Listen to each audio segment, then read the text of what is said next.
In many communities, children can become overwhelmed with cultural influences of sex, drugs, and violence today. Gail Harts saw that happening in her own hometown and wanted to become an agent of change. And at 70 years old, she's doing it through dance. Portsmouth, Virginia looks like a number of older American cities. A once thriving community hits tough times, loses its luster, and then poverty and crime set in.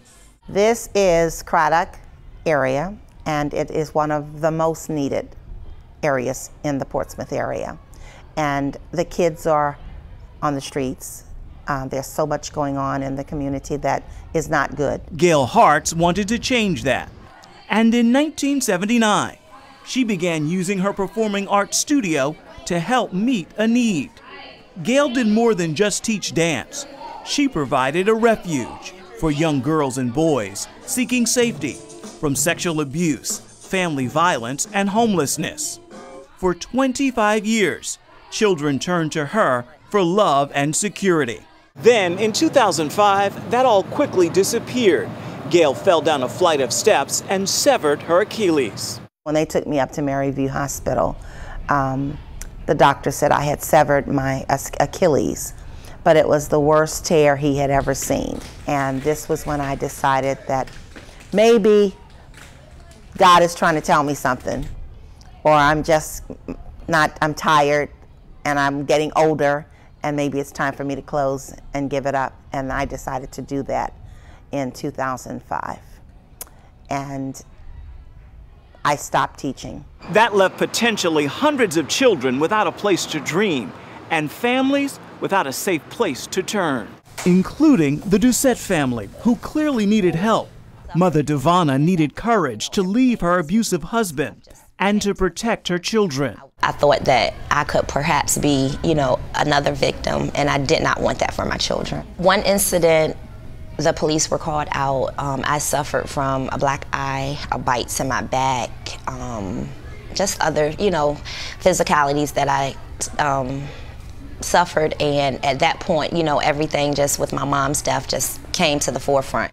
Her mother's death came at the hands of Devonna's stepfather, a cycle of abuse that would follow her for years until she finally broke free. And I just can't imagine, just having my children here without their mom. That's something that I experienced, and the feeling is not a good feeling. I still need her to this day. It's very, very hard. Devonna left her husband in 2009. The family spent many bleak nights in a shelter, with only songs of faith keeping their hopes alive. Sitting on the edge of something new, I'm waiting for you to move. During that same year, God moved on Gail's heart to get back into teaching. So I'm like asking myself, how are you going to do this? Gail needed her feet to teach dance, but she couldn't even walk. She did the only thing she knew to do, pray. And I said, okay, Lord, you brought me here. You got to fix this foot for me to do what I need to do. God answered her prayer.